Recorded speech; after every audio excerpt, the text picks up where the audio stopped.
Welcome to daily current affair news analysis. First question जो आपके लिए है वो है विदर्भ टाइगर कॉरिडोर। तो हमें ये बताना है, सिंपल सा क्वेश्चन आएगा कि भाई विदर्भ का टाइगर कॉरिडोर जो है ये कौन सी स्टेट में है। सो ऑप्शंस हैं हिमाचल प्रदेश, सिक्किम, महाराष्ट्र या उड़ीसा। सो इस क्वेश्चन का आंसर है C, Maharashtra will be the right answer. अब थोड़ी सी हम नेशनल पार्क्स महाराष्ट्र की कुछ देखते हैं। देखो, जैसे चंदौली नेशनल पार्क है, ये हालांकि 2004 में बनी थी, लेकिन ताडोबा नेशनल पार्क जो है वो इससे पहले बनी थी 1955 में। और एक इम्पॉर्टेंट जो महाराष्ट्र की नेशनल पार्क है वो है Pench national park, then there is Navegaon national park, then there is Gugamal national park and there is Sanjay Gandhi national park. So ये सारी इंपॉर्टेंट है, आपको रिवाइज करवा रहा हूँ क्योंकि ये बहुत इंपॉर्टेंट है। डायरेक्टली इनडायरेक्टली आपको हेल्प कर सकती हैं एलिमिनेट करने में, और कई बार डायरेक्टली नेशनल पार्क दी गई होती है तो उसमें सीधा क्वेश्चन पूछा गया होता है कि भाई इसमें से बताइए कि ये कौन सी स्टेट को बिलोंग करती है। नेक्स्ट क्वेश्चन जो है वो है Asia Pacific group on money laundering. So इसके बारे में 3 स्टेटमेंट्स हैं, हमें बतानी है कौन सी करेक्ट है। पहली स्टेटमेंट क्या है, it is an intergovernmental organisation. Then second बोल रही है कि जो हेडक्वार्टर है वो बैंकॉक थाईलैंड में है। देन थर्ड स्टेटमेंट बोल रही है कि to ensure that its member effectively implement standard against money laundering, कि जो इसके मेंबर्स हैं वो ऐसे स्टेप्स लें जो कि मनी लॉन्ड्रिंग को कंट्रोल करे। सो देखो, सेकंड स्टेटमेंट बिल्कुल गलत है, इसका हेडक्वार्टर बैंकॉक थाईलैंड में नहीं है। तो अगर सेकंड स्टेटमेंट को अगर हम इलिमिनेट करते हैं, then B option is also eliminated, then there is D option that is also eliminated. So A और सी में देखो ए और सी में एक चीज़ तो कॉमन है, वन मतलब कि सही है, it is an intergovernmental organisation. Third statement बिल्कुल सही है, यही इसी का ऑब्जेक्टिव है, इसी के लिए ये बनाई गई थी। So answer will be C, so C will be your answer. अब देखो, जो ये एशिया पैसिफिक ग्रुप है ये FATF के स्टाइल जैसा ही इंटर गवर्नमेंटल बॉडी है, और ये इसीलिए बनाया गया था ताकि मनी लॉन्ड्रिंग को कंट्रोल किया जाए, जो टेररिज्म को फंडिंग करते हैं। और इसीलिए पाकिस्तान के ऊपर भी काफ़ी सारे वो थे, इन्होंने FATF के अंडर उसको ग्रे लिस्ट में रखा गया था। और हालांकि रिसेंटली ये करंट अफेयर में इसलिए है क्योंकि उन्होंने काफ़ी ज़्यादा अच्छी इंप्रूवमेंट की है, काफ़ी सारे पैरामीटर्स पे उन्होंने अच्छा किया है।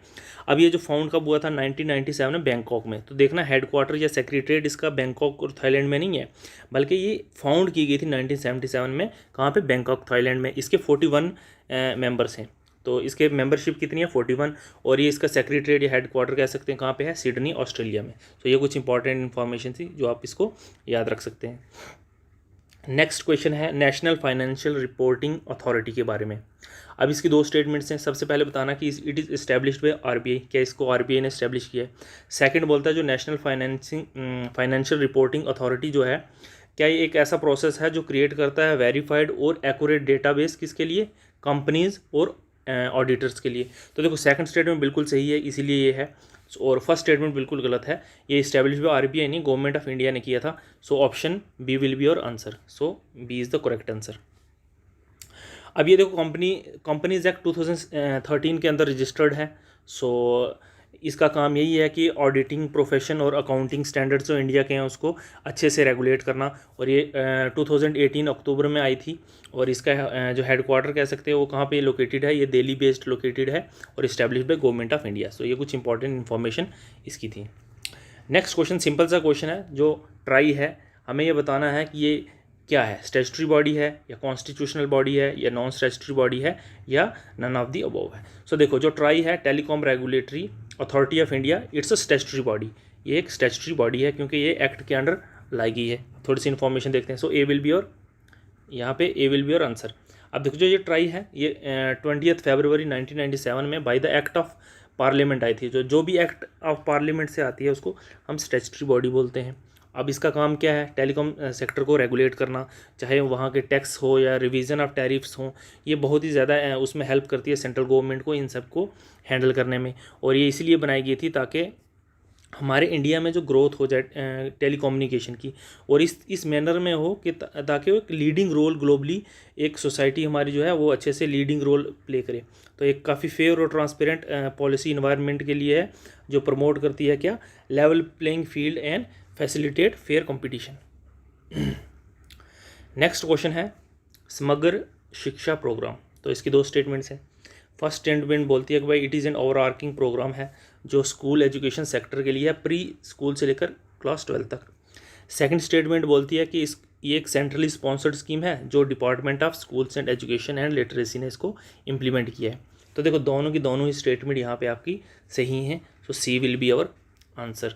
सो थोड़ा सा और इन्फॉर्मेशन देखते हैं। ये यूनियन बजट 2018-19 में प्रपोज की गई थी ताकि होलिस्टिकली स्कूल्स की एजुकेशन में और बिना किसी प्रॉब्लम के हो। और समग्र शिक्षा जो है एक ओवर आर्किंग प्रोग्राम है जो प्री स्कूल से लेकर क्लास 12th के बच्चों के लिए है। इट इज़ प्रिपेयर्ड क्यों प्रिपेयर किया था, एक ब्रॉडर गोल, ताकि स्कूल को इफ़ेक्टिवनेस, उसकी कहने का मतलब है कि जो इम्प्रूवमेंट जो है स्कूल की इफ़ेक्टिवनेस में उसको इन्हांस किया जाए, इक्वल अपॉर्चुनिटी दी जाए स्कूलिंग्स को और इक्विटेबल लर्निंग आउटकम्स भी मिले उसी के हिसाब से। अब जो ये स्कीम है ये सेंट्रली स्पॉन्सर्ड स्कीम है और department of school education and literacy ने इसको इम्प्लीमेंट किया है।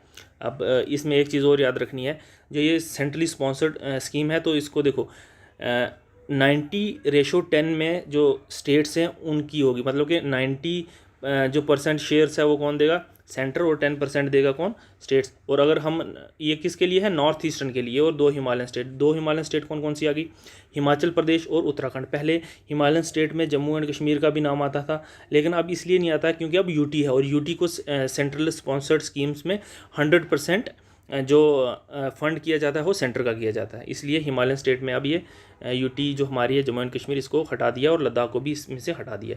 हालांकि हिमालयन स्टेट्स में आते हैं लेकिन ये यूटी है इसलिए उनको 100% सेंट्रली स्पॉन्सर्ड स्कीम है ये, तो 100% जो फंड मिलेगा वो सेंटर से मिलेगा। तो आज के लेक्चर में इतने आर्टिकल इंपॉर्टेंस थे। So thank you very much.